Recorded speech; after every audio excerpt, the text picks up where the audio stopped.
आप सभी को राकेश मेहरा का नमस्कार। राकेश मेहरा जी के क्लासेस की तरफ से आप सभी का मैं स्वागत करता हूं। आज जो मैं आपसे बात करने जा रहा हूं वो आप समझ गए होंगे। ये तस्वीर देखिए, एक तरीके से इतिहास हो गया है, इतिहास सा रच दिया गया है और आपके एग्जाम में आने की ताकत रखता है और बहुत ही आसान सा टॉपिक है, छोटा सा टॉपिक है, आपको यहीं पर याद हो जाएगा। इनका नाम जो है ये है वर्षा अशोक अगलावे। वर्षा अशोक अगलावे ये जीएसआई की पहली महिला महानिदेशक बनी है। अपने आप में बहुत बड़ी बात है और जीएसआई पर क्वेश्चन खूब आते हैं, इसमें कोई दो राय नहीं है। और मजेदार बात बताऊं, फिक्स क्वेश्चन आते हैं, फिक्स क्वेश्चन है, इसलिए इसमें कोई ज्यादा लाग लपेट नहीं है। तो जीएसआई की पहली महिला महानिदेशक वर्षा अगलावे या वर्षा अशोक अगलावे, इस रूप में आप इसको देख सकते हो। जीएसआई की पहली महिला महानिदेशक वर्षा अशोक अगलावे, आपको थोड़ा ध्यान रखना पड़ेगा क्योंकि पहली महिला महानिदेशक है, डायरेक्टर जनरल। इसको इंग्लिश में कहना चाहो तो डीजी बोलते हैं, director general, first female DG in GSI. 54वीं है, 54वीं है। और आपको बता दूं, ये इन दोनों की विशेषज्ञ है। विशेषज्ञ मतलब एक्सपर्ट है। ये किसकी एक्सपर्ट है? ये जो एक्सपर्ट है इसकी और इसकी। पेलियंटोलॉजी आपके एग्जाम में वैसे भी बहुत आता है। ये जीवाश्मों का अध्ययन, जीवाश्मों का अध्ययन, स्टडी ऑफ फॉसिल्स, करोड़ों वर्षों पहले जो नीचे दब गए थे उनका अध्ययन, जीवाश्म।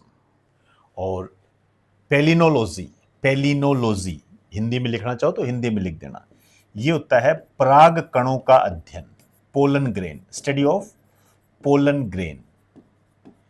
इनके ये विशेषज्ञ हैं और इसका बहुत फायदा जीएसआई में होने वाला है क्योंकि आप देखिए जीएसआई जो है जियोलॉजिकल सर्वे ऑफ इंडिया है। एक बात और बता दूं आपको, वर्षा अशोक अगलावे ने अमित शाह का स्थान लिया, सॉरी माफी चाहूंगा, असित शाह, एसित ASIT, असित शाह, शाह, ठीक है ना, ये अमित शाह वाला नहीं है, का स्थान लिया है। थोड़ा सा ध्यान रख लेना। ये जीवाश्मों का अध्ययन है। और यहां मैं एक साइंटिफिक बात आपको बताना चाहूंगा कि जो जीवाश्म है इनकी आयु की पहचान जो होती है, आइडेंटिफिकेशन ऑफ एज, ये कार्बन 14 डेटिंग विधि के द्वारा होती है। ये एक स्टैटिक पोर्शन है, खूब आता है। कार्बन 14 का इस्तेमाल किसके लिए किया जाता है? जीवाश्मों के अध्ययन के लिए। तो जीवाश्म, पेलिंटोलॉजी, ये ध्यान रखना, पराग कणों का अध्ययन है। खैर, वर्षा अशोक अगलावे के बारे में इतनी बात करेंगे। जियोलॉजिकल सर्वे ऑफ इंडिया पे आ जाइए। आइए, नाम से ही पता लग रहा है जियोलॉजिकल सर्वे ऑफ इंडिया मतलब भूवैज्ञानिक सर्वे, भारत का भूवैज्ञानिक सर्वे करेंगे, मतलब जमीन का सर्वे करेंगे। इसका मतलब कहीं ना कहीं ये क्या करती है, खनिजों की खोज से संबंधित है, खनिजों की खोज से संबंधित है, इससे रिलेटेड है। यह जियोलॉजिकल सर्वे करके डाटा इकट्ठा करती है। डाटा इकट्ठा करेगी, भू सर्वेक्षण करेगी, डाटा इकट्ठा करेगी। किसको देती है ये देती है गवर्नमेंट को। गवर्नमेंट मतलब सेंट्रल गवर्नमेंट, स्टेट गवर्नमेंट, इनको देती है ये।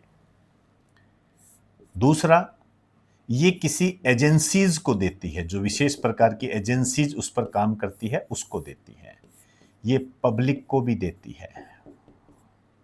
जीवों से संबंधित डाटा दे देगी, रेड डाटा दे देगी, ये इससे संबंधित भी बातें आती है। 4 मार्च 1851 को इसकी स्थापना हुई थी और इसकी स्थापना जो हुई थी रेलवे के लिए कोयले को प्राप्त करने से संबंधित हुई थी। मतलब रेलवे के लिए कोयला चाहिए, इसके लिए इसकी स्थापना हुई थी। इसका जो हेड ऑफिस है कोलकाता है और विशेष रूप से ध्यान रखना ये खान मंत्रालय के तहत काम करती है, मिनिस्ट्री ऑफ माइंस इसके तहत काम करती है। कोलकाता के बारे में आपको 3 बातें पता होनी चाहिए। एक तो इसका निकनेम, इसे कहते हैं पूर्व का लंदन। और भी बहुत सारे नाम हैं, लेकिन मैं वो बात कर रहा हूं जो आपके एग्जाम में आती है। हुगली नदी के किनारे है ये। और यहां पर जो स्पेशल पॉइंट बता रहा हूं, 21 जून 2026 को योग दिवस पर मेजबान शहर, मतलब इस बार जो अंतरराष्ट्रीय योग दिवस की जो होस्टिंग की थी वो कोलकाता में की थी। ये आपको ध्यान रखना है। खान मंत्रालय के अधीन ये काम करती है। अब इस पे जो क्वेश्चन बन सकता है वो इस टाइप का है। मैंने कहा बहुत छोटा सा टॉपिक है। क्वेश्चन क्या बन सकता है? भारतीय भूवैज्ञानिक सर्वेक्षण GSI, geological survey of India के संदर्भ में निम्नलिखित कथनों पर विचार कीजिए। पहला, इसकी स्थापना वर्ष 1851 में मुख्य रूप से रेलवे के लिए कोयले के भंडार खोजने के लिए की गई थी।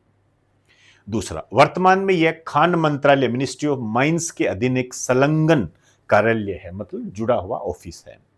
तीसरा, जीएसआई का मुख्यालय कोलकाता में स्थित है। उपयुक्त में से कौन सा से कथन सही है? ए केवल 1 और 2, बी केवल 2, सी केवल 2 और 3, डी 1, 2 और 3। आप अच्छे तरीके से समझ गए होंगे।